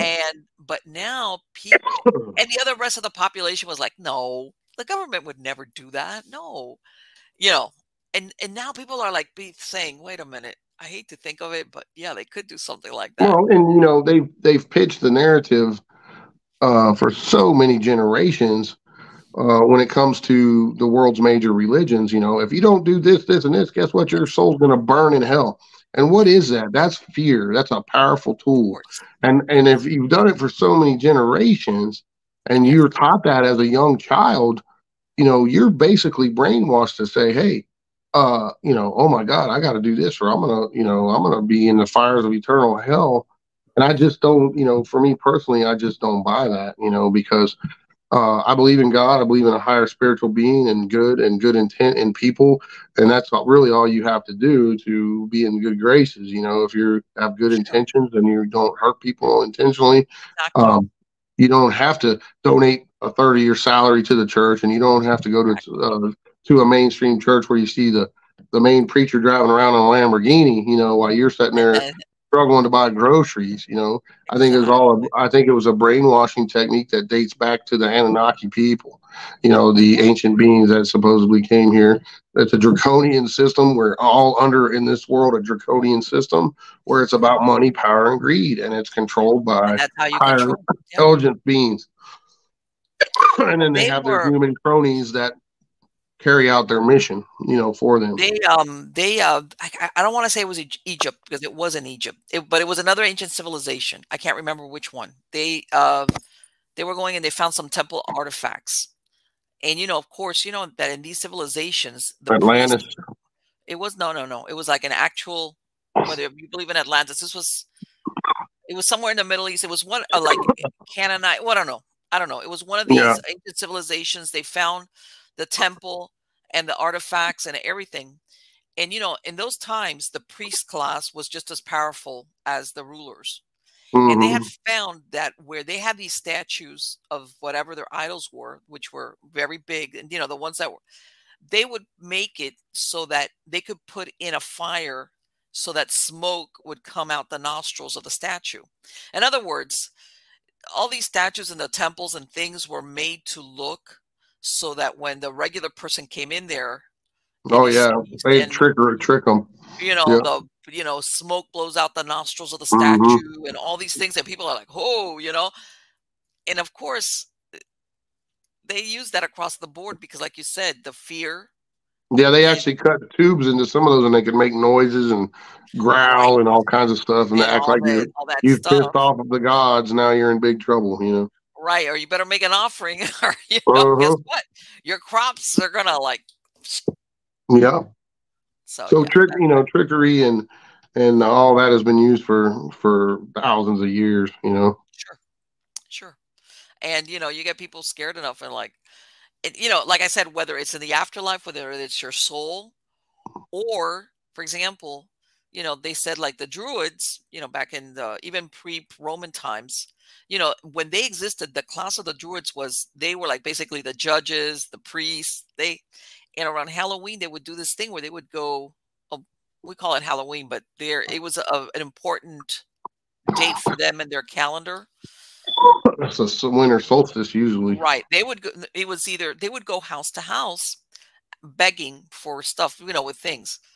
If you didn't give them whatever it was, I imagine back then it had to be food or something or something.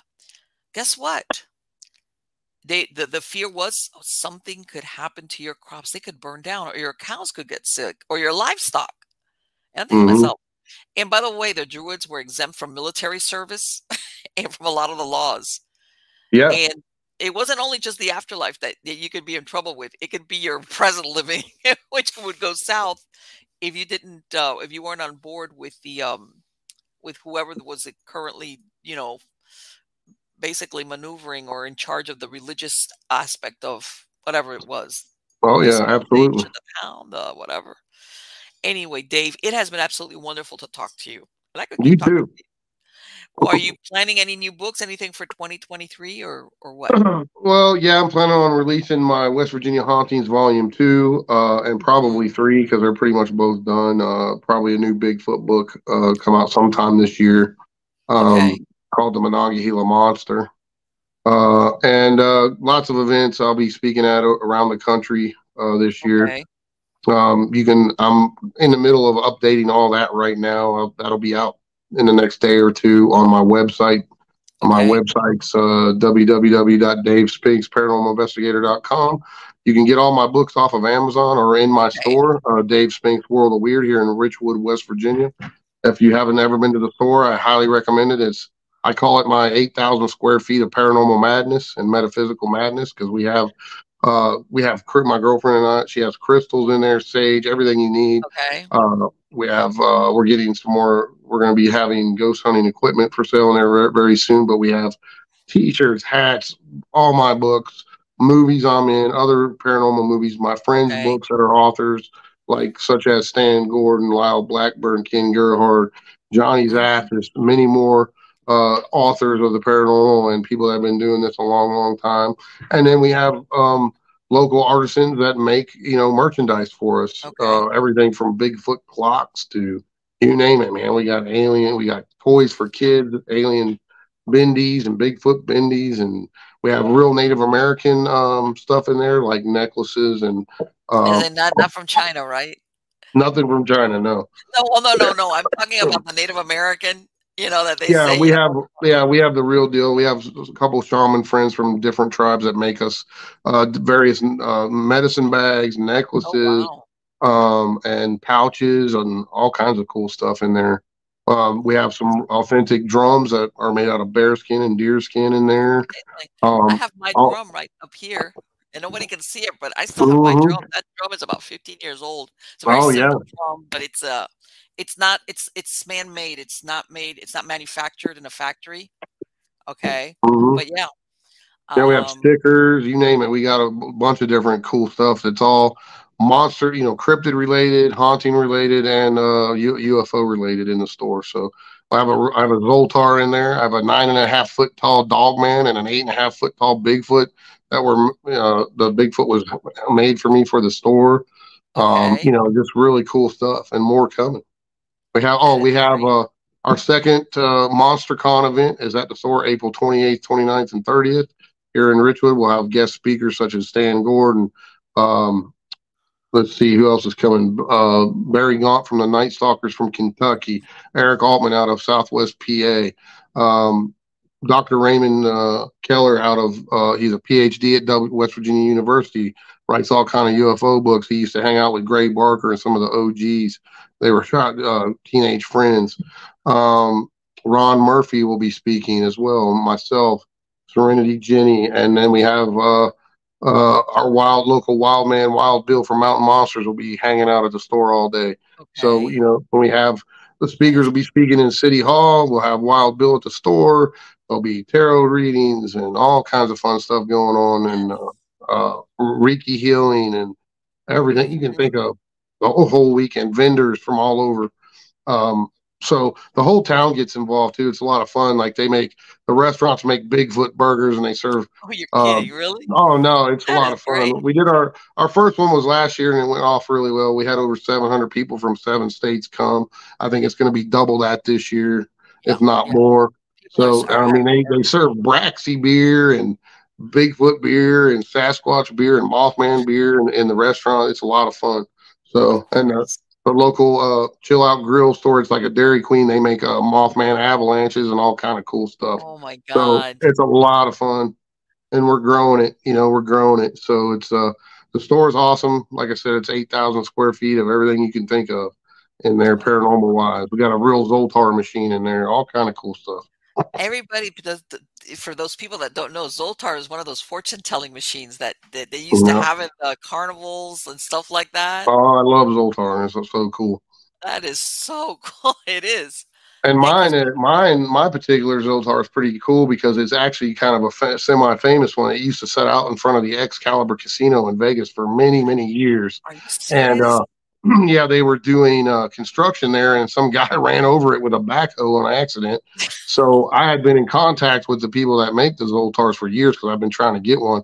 And it was like 4 years that went by, and I hadn't heard nothing back. And the guy calls me. He said, "Dude, I got one for you." He goes, let me tell you the whole story. And he told me about it and said it got Uh-huh. trashed and they were going to have them refurbish it. But instead, they just went and got a whole new one. So they traded that one for the new one. And then they refurbished the whole thing. And I got a brand new Zoltar except for the cabinet, What a great which they story. redid it all. I mean, you can't even tell. It looks brand new.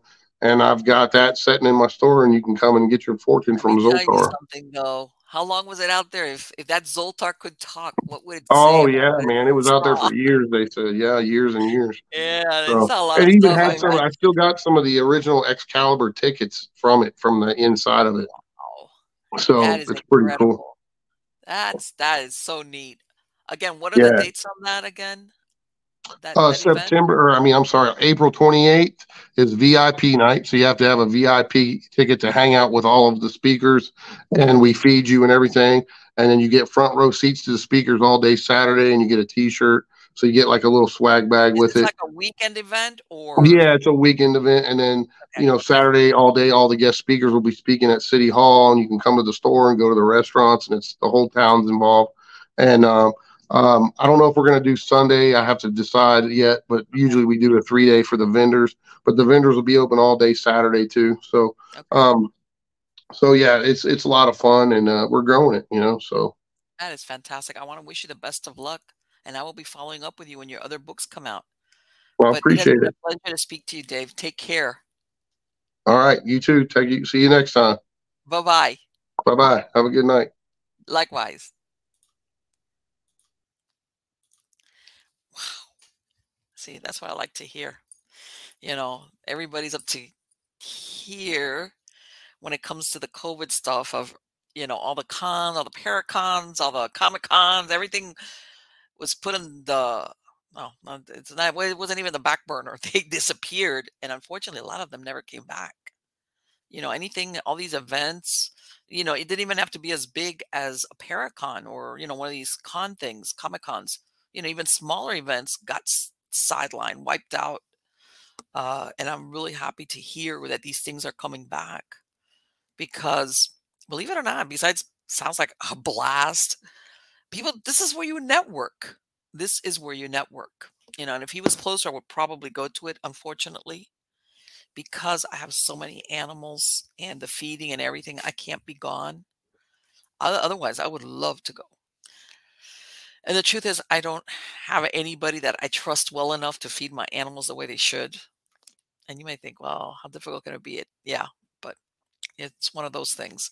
But yeah, I'm glad to see that networking and this is where you get to have a what was it a Bigfoot avalanche or a Mothman avalanche at the, as an ice cream treat. I love those stories.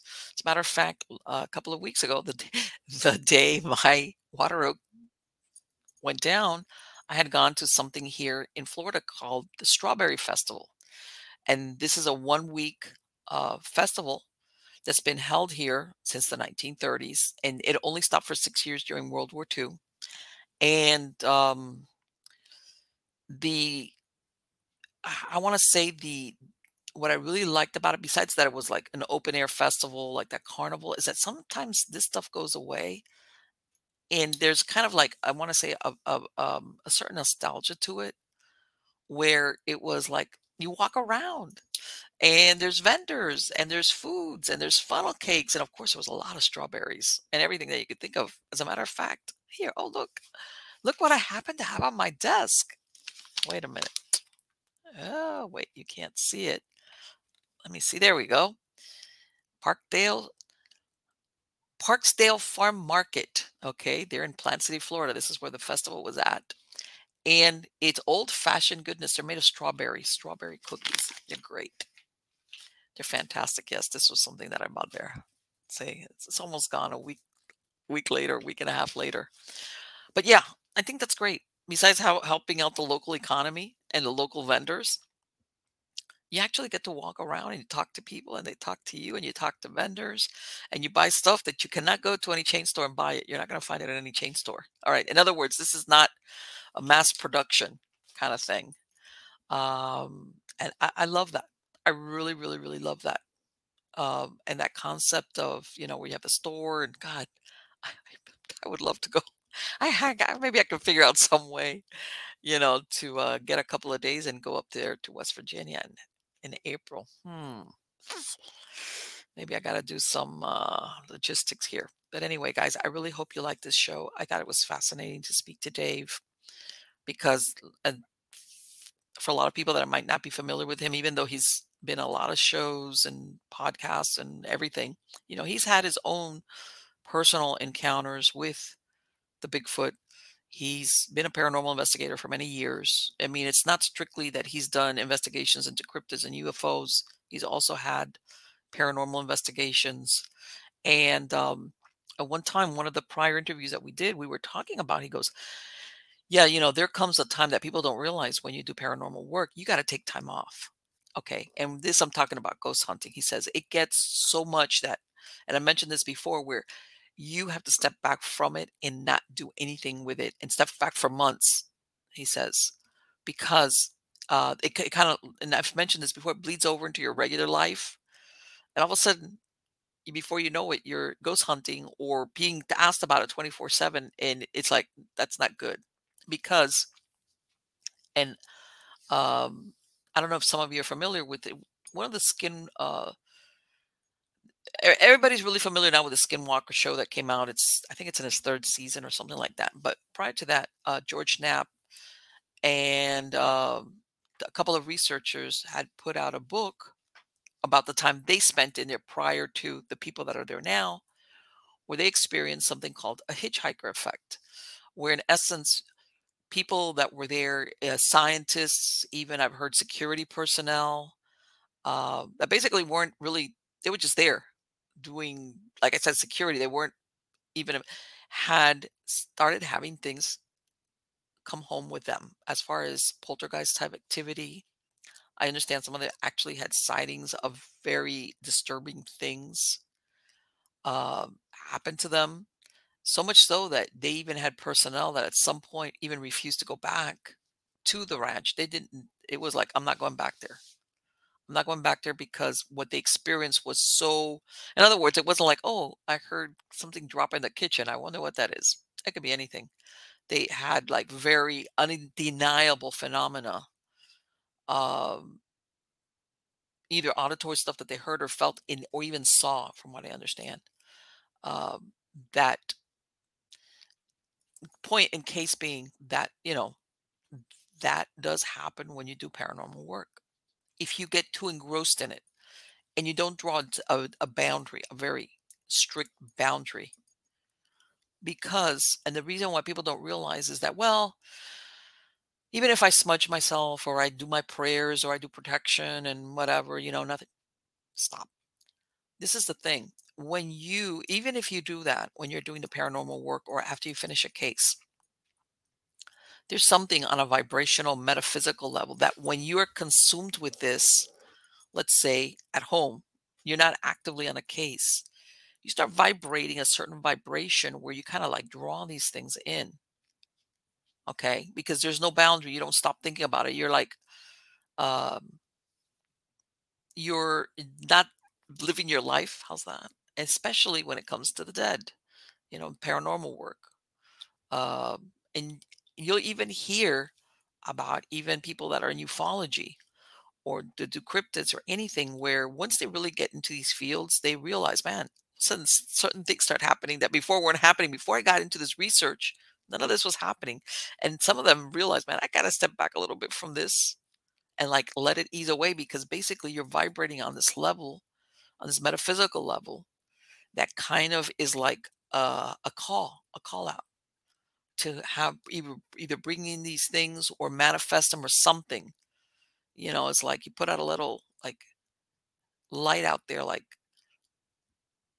and that's why that's one of the conversations that Dave and I had in a prior show, where especially with the paranormal work and investigating hauntings and intelligent hauntings, there comes a moment where you say, I'm going to take a vacation from this. Like, and when I mean a vacation, I mean a real vacation, as in, I'm not going to consult. Don't ask my opinion. Not because even by extension, you're getting wrapped up in that work. I'm not going to listen to EVPs. I'm not going to look at film. I'm not going to, in other words, when people like this, they send you film or, oh, if you see this or if you see that, did you hear something? None of that. You got like really, really, really step away from it because it's like a magnet to steel kind of thing. And and I'm sure people have seen it on the shows, how you have some investigators that end up with attachments or just weird stuff. And I'm not going to say that doesn't happen, especially where you go, but you'd be surprised. A lot of these investigators, if you really talk to them or if you get the real skinny, they'll tell you, yeah, you know what, prior to that full blown attachment that things went nuclear, there was already stuff happening. And instead of me stopping what I was doing, and by this way, I'm not saying quit. I'm not saying quit that. But instead of me stepping away from it and let's saying let a couple of months go by and I'm not going to go to any investigations, I'm not going to go to any cemeteries, I'm not, none of that. I kept on. And basically it escalated. And then all of a sudden I couldn't ignore it anymore. And then, you know, I had this real big problem on my hands kind of thing. So come back. I have a lot of great guests lined up. New ones, people like Dave who are bringing out new books, new research, things of that nature. Link to his website will be on the credits of the show. And again, look me up on Substack. I have a newsletter on there, Marlene's newsletter. You can go to mppellicer.com and have a link there. You can go to Miami Ghost Chronicles and have a link there. And of course, links to the audio, the podcast, no commercial interruptions. And you can find me anywhere. If you go to Miami Ghost Chronicles, it'll show you all the video platforms. Plus, I'm on all the podcast platforms I can think of. There's a version of either Stories of the Supernatural or Nightshade Diary or Supernatural Storytime and Eerie News, etc., etc., etc. So until next time, you guys, you're all absolutely wonderful. And I look forward to seeing you again. Till then.